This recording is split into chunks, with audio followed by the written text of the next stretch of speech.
Lots to talk about. I'm so happy that you're both here. Mila, your daughter Wyatt, she turned 8 over the weekend. How was that? How did we celebrate? Guys, thank you. She wanted like a luau birthday theme pool party because we live in LA and the weather's always nice. And then she wanted like a geode cake. Well, no, first it was pineapple, but then when you give an 8-year-old options, don't do that. Yeah. It turned into like a geode teal cake. My girlfriend, a couple weeks prior to that, or a little bit ago, threw her daughter a, like one of those escape room parties, except she threw all the kids in the escape room and the parents got to watch to try to escape. And I highly recommend it. Like, I just throw your kids into an escape room and you'll realize if an apocalypse happens, they're the first to go. Yeah, for sure. They don't know what they're doing. No.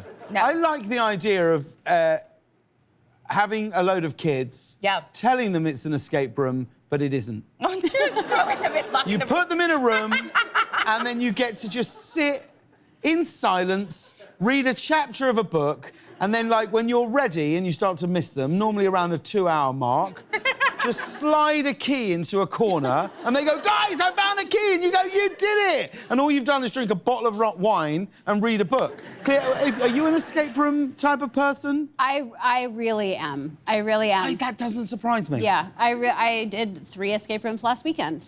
You did not. I did. Oh, that's ridiculous. I'm obsessed. I have a group of friends that I do it with, and I have done every single escape room in Los Angeles, so we're now having to branch out into, Anaheim, Santa Clarita. Are you preparing for, like, the zombies to take over? Well, here's the problem, is that none of the skills are transferable. No. Is the truth. No, none. But have I done zombie apocalypse themed rooms and excelled? Yeah. I have. Okay, so I know who to call if the zombies come. So hang on. So what? It's you and a group of friends, and you're like, let's go. Does it get competitive?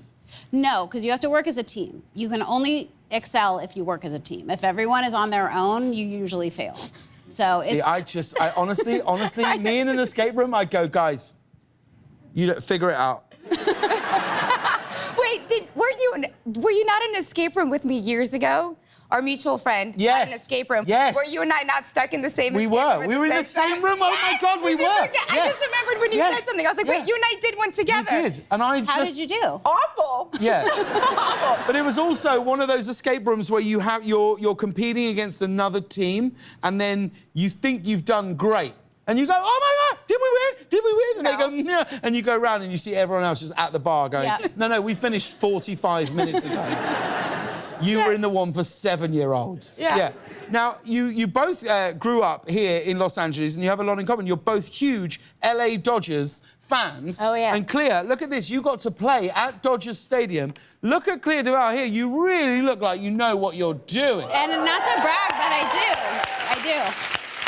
Yeah. Hang on, so how did you play? You felt happy with your performance? I did, well, yes. Every year they do what they call the Hollywood Stars game, where they have actors and musicians come and play a game before the real game. Okay. And you play on the field at Dodger Stadium.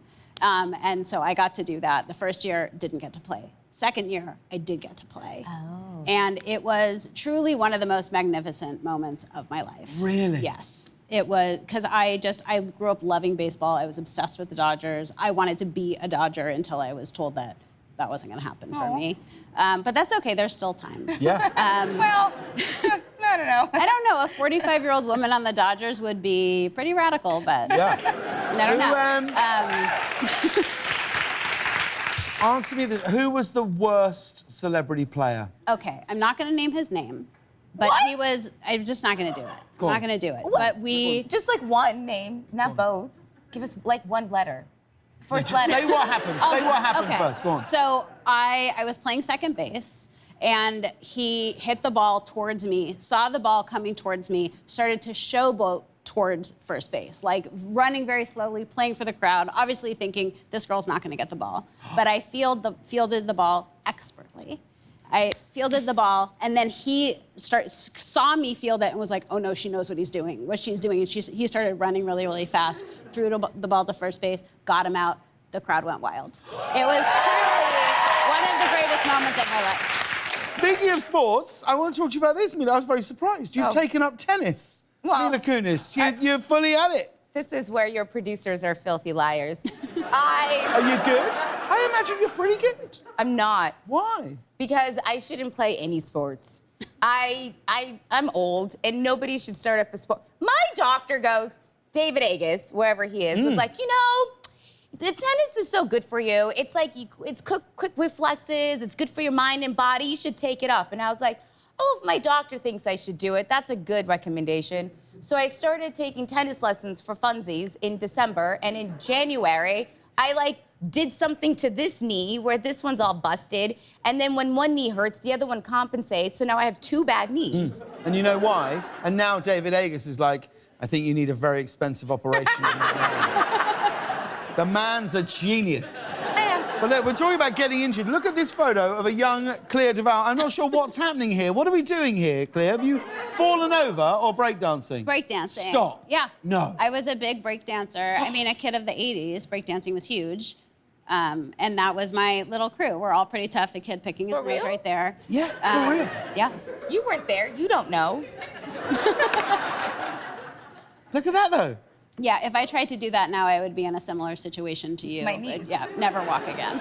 Well, luckily, Mila knows a doctor who can sort that out like that. Now, Mila, let's congratulate you on your brilliant new movie, Luckiest Girl Alive. For anyone who doesn't know, tell us what it's about and who you play. What a hard transition. Luckiest Girl Alive. Well, it's a little bit about perception versus reality. It's based on the aspects of the story are based on the writer's life. It's about somebody who puts forth a version of herself, and privately, there's a lot to unravel and deal with when it comes to trauma and different things that have happened in her life, and her coming to terms with that and coming to terms with who she is versus who she wants to be. You not only star in the film, you are also a producer on the film. What sort of responsibilities does that entail? Did you enjoy taking that additional responsibility? Yeah, I mean, all jokes aside, I really did. I love producing because I get to be home and I get to be with my kids. But I will say, being an actor for 30 years, you kind of think that things just magically happen and that there's just like an unlimited amount of things that can occur at any point. Like, I want a Twinkie, and then it just like magically appears. And then when you're a producer, you're like, boy, that Twinkie costs a lot more money than I would have thought it did. And so I think that it puts a lot of things in perspective when it comes to just like the production side. I've learned a lot about that. And like, you know, it was all done in COVID, and so it was a very large learning experience for sure, but I loved it.